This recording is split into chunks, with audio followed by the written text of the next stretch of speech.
the wisest person I ever met in my life, a third grade dropout. Wisest and dropout in the same sentence is rather oxymoronic, like jumbo shrimp.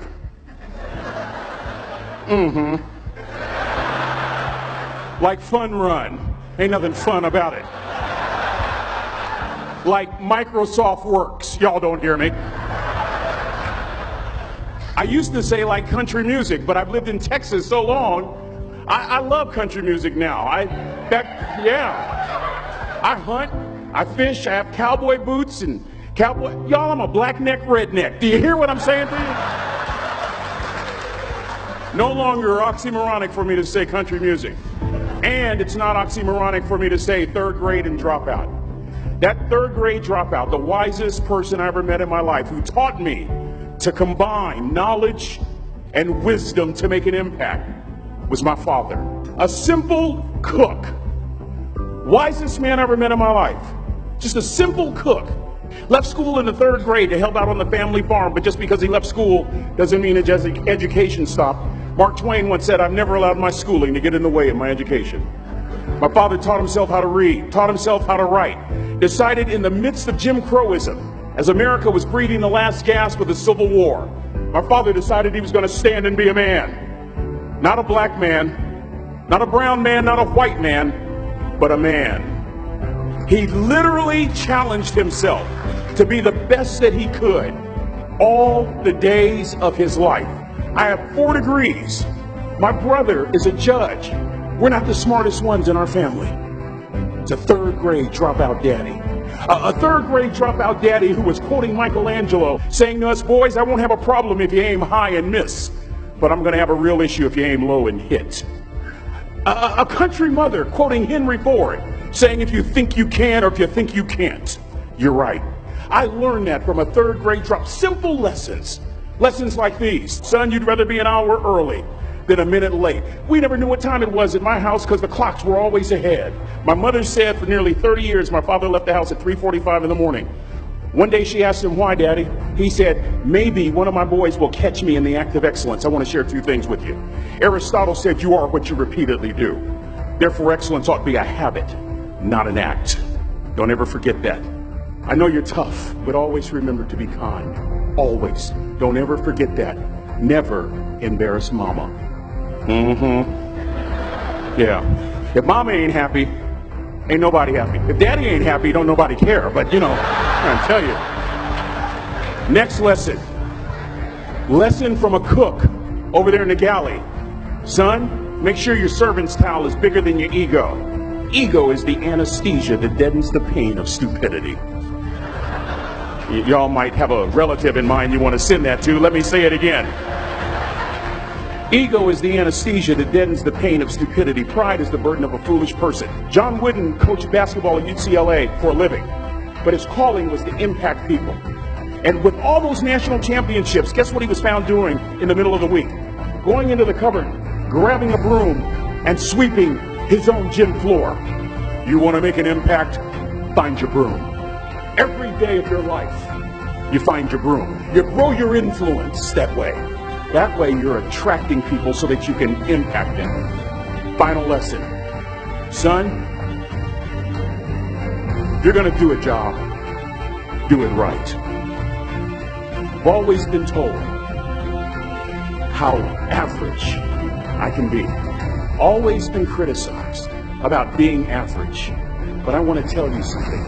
I stand here before you, before all of these people, not listening to those words, but telling myself every single day to shoot for the stars, to be the best that I can be. Good enough isn't good enough if it can be better, and better isn't good enough if it can be best. Let me close with a very personal story that I think will bring all this into focus.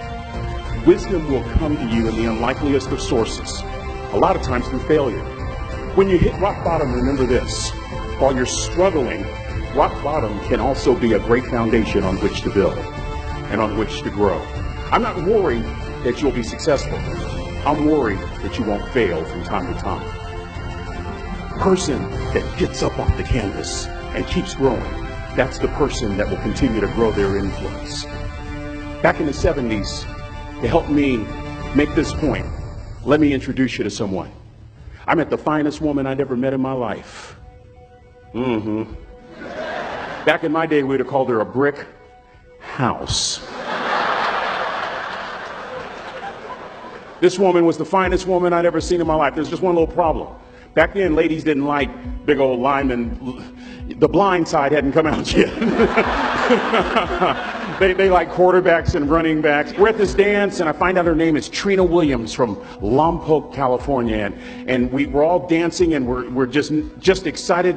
And I decide in the middle of dancing with her that I would ask her for her phone number. Trina was the first one. Trina was the only woman in college who gave me her real telephone number. The next day, we walked to Baskin & Robbins ice cream parlor. My friends couldn't believe it. This has been 40 years ago, and my friends still can't believe it. We go on a second date, and a third date, and a fourth date. We drive from Chico to Vallejo so that she could meet my parents. My father meets her. My daddy, my hero, he meets her, pulls me to the side and says, "Is she psycho?" But anyway, we go together for a year, 2 years, 3 years, 4 years. By now, Trina's a senior in college. I'm still a freshman, but I'm working some things out. I'm so glad I graduated in 4 terms. Nixon, Ford, Carter, Reagan. So now it's time to propose. So I talk to her girlfriends, and it's California. It's in the 70s, so it has to be outside. You have to have a candle, and you have to have, some chocolate. And listen, I'm from the hood. I had a bottle of Boone's Farm wine. That's what I had. She said yes. That was the key. I married the most beautiful woman I'd ever seen in my life. Y'all ever been to a wedding, and even before the wedding starts, you hear this? How in the world? And it was coming from my side of the family.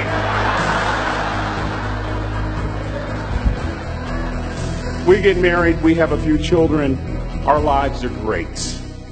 One day, Trina finds a lump in her left breast. Breast cancer. 6 years after that diagnosis, me and my 2 little boys walked up to Mommy's casket. And for 2 years, my heart didn't beat. If it wasn't for my faith in God, I wouldn't be standing here today. If it wasn't for those 2 little boys, there would have been no reason for which to go on. I was completely lost. That was rock bottom. You know what sustained me?